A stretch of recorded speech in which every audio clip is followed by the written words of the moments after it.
Not a Lost Cause, Lian W.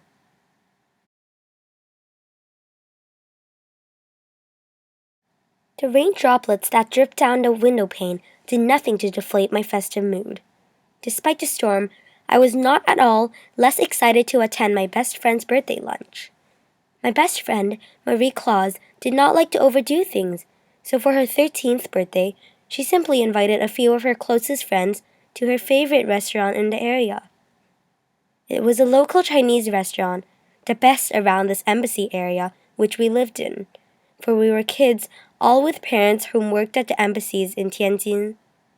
I sat against my bed, overlooking the rustling of the leaves and shaking of the tree caused by the howling wind.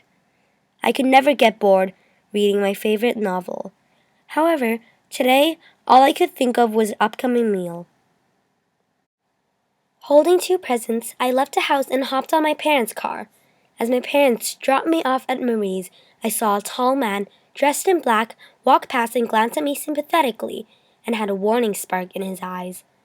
I shrugged and looked at the homeless hobo behind, rested against a wall, so I assumed that the man was sympathetic towards the hobo, so I did not give the look a second thought. I walked to the next block and stopped in front of a red wooden door frame. I pushed the door open, and it swung open without a sound. Ari, we're so glad you can make it. Marie hugged me, accepting the two presents. I smiled at the pet name only Marie called me. I would really miss Marie when she moved next year. Well, well, Arlen Elwood, I see that you came too. Maya Sherlin sneered as she glided by my side. I gave her an exasperated look and retorted, So your eyesight has been getting better, huh? I sensed an upcoming argument, so I immediately stopped replying to Maya once Marie pushed us apart. Be nice, okay? It's my birthday. Why did you invite her? You know that she despises me. I pulled Marie away and whispered. No one knew how Marie Claus, the nicest girl in 8th grade, became friends with Maya Sherlin, who has the exact same opposite personality as Marie. The only two things they have in common are their similar voices, physical appearances, and initials, M.C. However, even that isn't the exact same, since Marie's middle name was Anne, while Maya's was Girona. Except for that, they were completely different. Mr. Lin, can we have our food served, please? Maya called to a skinny Chinese man, the waiter who always was appointed to Marie, since she was a regular customer. Mr. Lin was the type of person who was instantly likable, and even Maya Sherlin uses a nicer tone when speaking to him. As Mr. Lin and another waitress served the food, all 6 of us crowded around a rectangular table, me on one end, Maya on the other. Marie only invited 4 of her best friends and Maya. Charlotte, Mira, and Terry are all nice people, and I don't think Maya counts as her best friend yet, and I'm glad of that. The food, as usual, was superb, but I was never the biggest fan of Chinese food. Since it was almost Chinese New Year, the restaurant gave us some free samples of foods, like rice cake they eat on Chinese New Year. Even though fortune cookies aren't even Chinese, this local restaurant served them for all the foreigners here.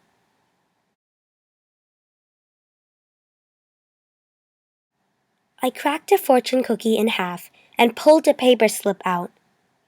I crinkled my eyebrows and read it repeatedly. No, this isn't correct. Fortunes are usually not like this, I thought. The fortune said, bad fortune will strike.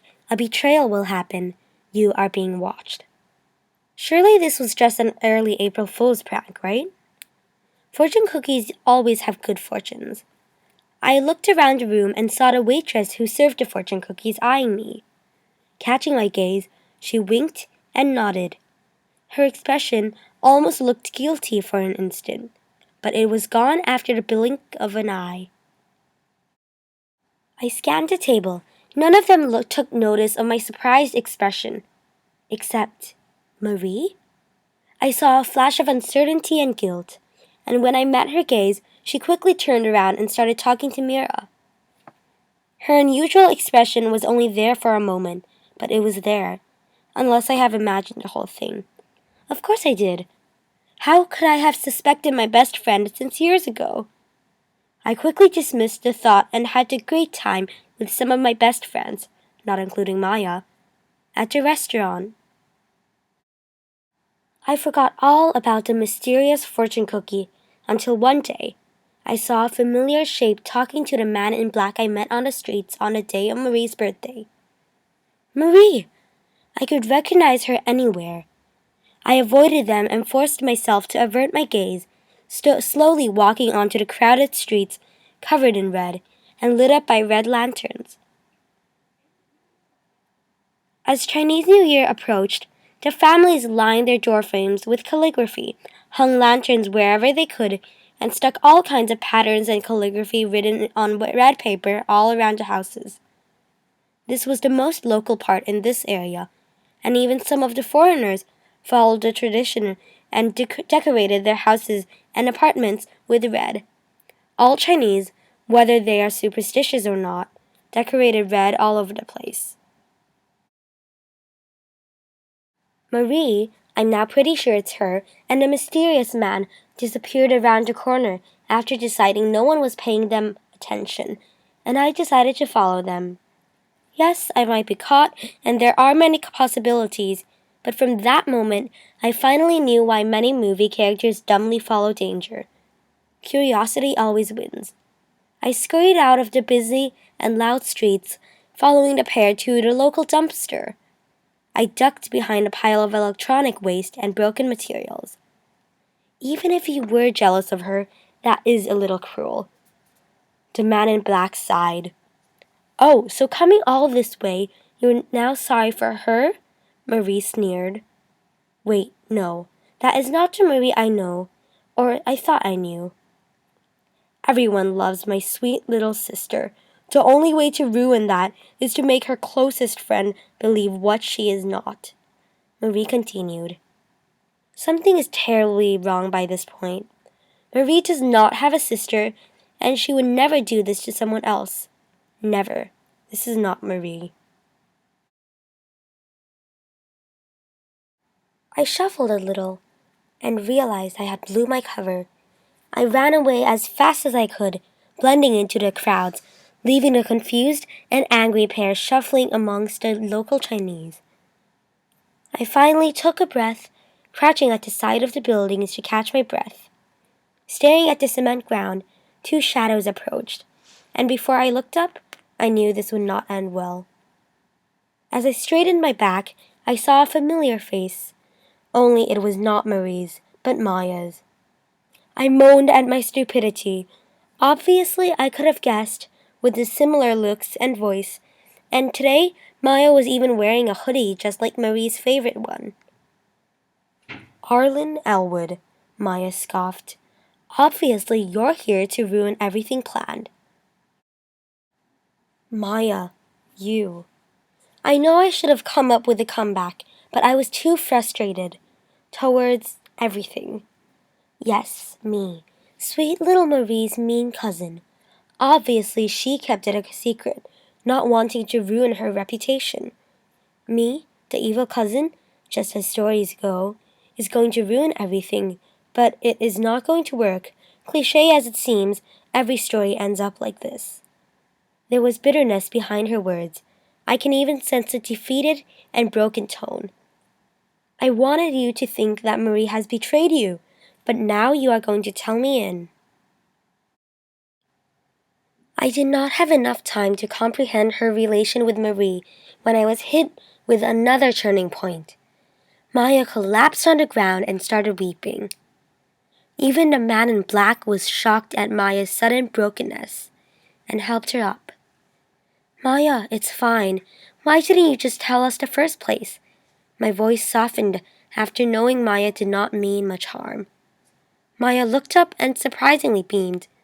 So you're not going to tell Marie? I still am.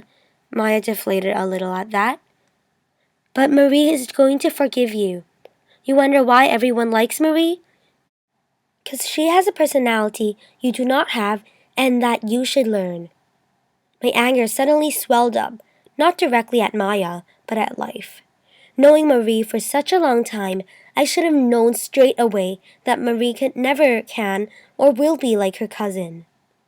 I was very surprised when Maya was open and answered truthfully when I asked her about her plot. How she actually bothered to make a fortune cookie with a threatening slip in it, and how she bribed the waitress to specifically give it to me. The waitress was then fired by the restaurant after Maya spilled. And I guess she must have felt bad for the waitress. Improvement number 1, feeling sympathetic. That was a first. So she offered her a job at a friend's restaurant. Wait, but why did Marie act guilty after I cracked open the fortune cookie? And him? I pointed at the mysterious man. I was still confused by him and also Marie's sudden strange behavior at the restaurant. Ha! The worst thing that girl can do is kill a mosquito. She would feel guilty even if she did that. All I did was convince her to steal some of your food. Maya laughed. It was not a smirk, but an actual laugh. Yeah, and this is my uncle. The man, Maya's uncle, who for some reason did not show much resistance against her vengeful plan, waved at me. I could finally see his face clearly, and his clear features bore a surprising similarity to Marie's and Maya's. Just as I thought, Marie handled it well, and I left them to do the cheesy lectures. Maya became nicer, notice the word choice, nicer, not nice, but there was a huge improvement and now she's actually had some real friends. And the school stayed confused on Maya's sudden change of personality and friendship. But it will soon be forgotten, just like Maya's ungrateful past. All was well.